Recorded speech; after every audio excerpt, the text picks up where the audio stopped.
Félicitations. Merci. J'aimerais savoir quelle était votre première réaction. Ça fait quoi avec vous, vos sentiments Oui, Lorsque racontez-moi. on m'a annoncé que j'ai été proposé comme docteur honoris causa, évidemment beaucoup d'émotions, c'est la première fois que ça m'arrive. Et bon, j'ai vécu ça comme une reconnaissance de ma carrière, de ce que j'ai fait jusque-là. Et bon, c'est toujours à la fois c'est émouvant et intellectuellement très stimulant, je trouve. Voilà. Vous avez mentionné votre carrière, vous avez une méthode très singulière. Alors moi, je ne comprends pas du tout le droit. Peut-être que vous pouvez expliquer dans des termes simples aux gens que vous faites exactement.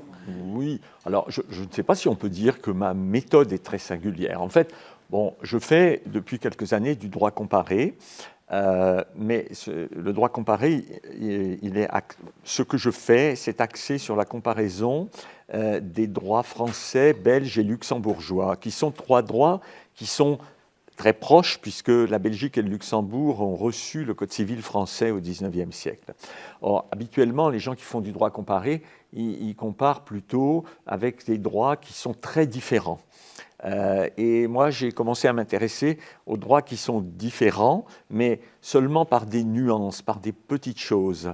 Et ce qui m'intéresse, c'est de montrer comment au fil du temps, entre ces trois droits qui étaient à l'origine strictement identiques, comment les choses ont commencé à changer et comment il y a eu un certain éloignement des systèmes, surtout du droit belge par rapport au droit français. Et ce qui est évidemment intéressant, c'est de se demander pourquoi il y a eu cet éloignement. Et donc voilà, j'avais commencé à m'intéresser à ça bien avant d'être nommé professeur à Luxembourg. Et ma nomination à Luxembourg, évidemment, a renforcé un petit peu cet attrait pour ce type de comparaison. Mais ça n'est pas d'une originalité quand même extraordinaire. Il faut pas... Voilà. On voit la lumière dans vos yeux, on voit qu'il y a de la passion là-dedans.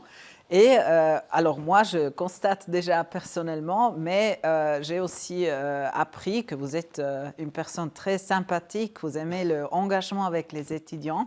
Qu'est-ce qui vous plaît le plus oui, vous engager pour les jeunes? Peut-être parce que je suis passionné, effectivement, et que, voilà, lorsque j'ai commencé les études de droit, j'ai fait ça un petit peu, non pas par hasard, mais parce que je voulais être avocat. Et puis, en fait, j'ai découvert dès la première année que le droit, ça me plaisait. Mais en même temps, je trouvais que j'avais, j'ose à peine dire ça, mais j'avais des enseignants, enfin au moins un enseignant en droit civil, précisément, la matière dont je suis devenu spécialiste. J'avais un enseignant que je trouvais vraiment pas bon. Je me disais, mais comment on peut expliquer les choses d'une manière aussi plate, aussi, etc. Et je vous à peine le dire parce que c'est ça qui m'a donné envie de faire mieux et de devenir enseignant pour essayer d'allumer l'étincelle chez les étudiants. Voilà, donc c'est vrai que dans ma carrière, l'activité d'enseignement a toujours énormément compté, beaucoup plus, je pense, que d'autres collègues. Ils sont surtout intéressés par la recherche, par l'écriture, les travaux de recherche. Je ne dis pas que la recherche ne m'intéresse pas du tout, loin de là, mais en tout cas, l'enseignement a eu pour moi vraiment une grande importance. Et je trouve que ce qui me fait le plus plaisir, c'est quand je reçois parfois, longtemps après, une lettre d'un ancien étudiant qui me dit voilà ce qu'il est devenu, puis qui me dit ah ben, c'est grâce à vous. Parce que vous m'avez fait découvrir. Ah oui, ça, je pense que ça me fait plus plaisir que quand un collègue me dit « Ah, ce que tu as écrit ou ce que vous avez écrit, c'est vraiment bien ». Voilà, je trouve transmettre, c'est quand même important, parce que je crois aussi que c'est comme ça qu'on reste, finalement.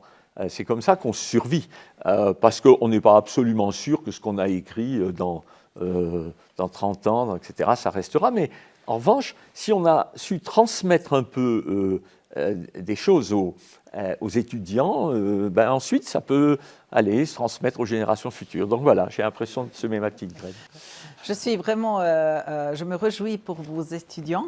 Peut-être un conseil à leur donner aux jeunes qui aimeraient, oui, étudier le droit ou faire une carrière, oui, comme vous. Un conseil à leur donner avec vos expériences. D'abord, si vous n'aimez pas ça, si vous vous ennuyez, faites autre chose. Parce qu'en plus, le droit a la réputation d'être quelque chose d'ennuyeux, d'aride, etc. Or, ce n'est pas vrai quand on commence vraiment à s'y intéresser. Donc là, je crois, soyez absolument sûr de ce que ça, vous avez envie de le faire, vous y trouvez un quelconque intérêt. Et puis, alors ensuite, je crois qu'un des conseils que moi je donne, c'est n'attendez pas tout de votre enseignant, de vos enseignants. Et j'écris toujours au tableau, j'écrivais, puisque maintenant je suis émérite, je n'enseigne plus, mais j'écrivais toujours au tableau au début, au premier cours, quelque chose qu'on m'avait présenté comme étant un proverbe chinois.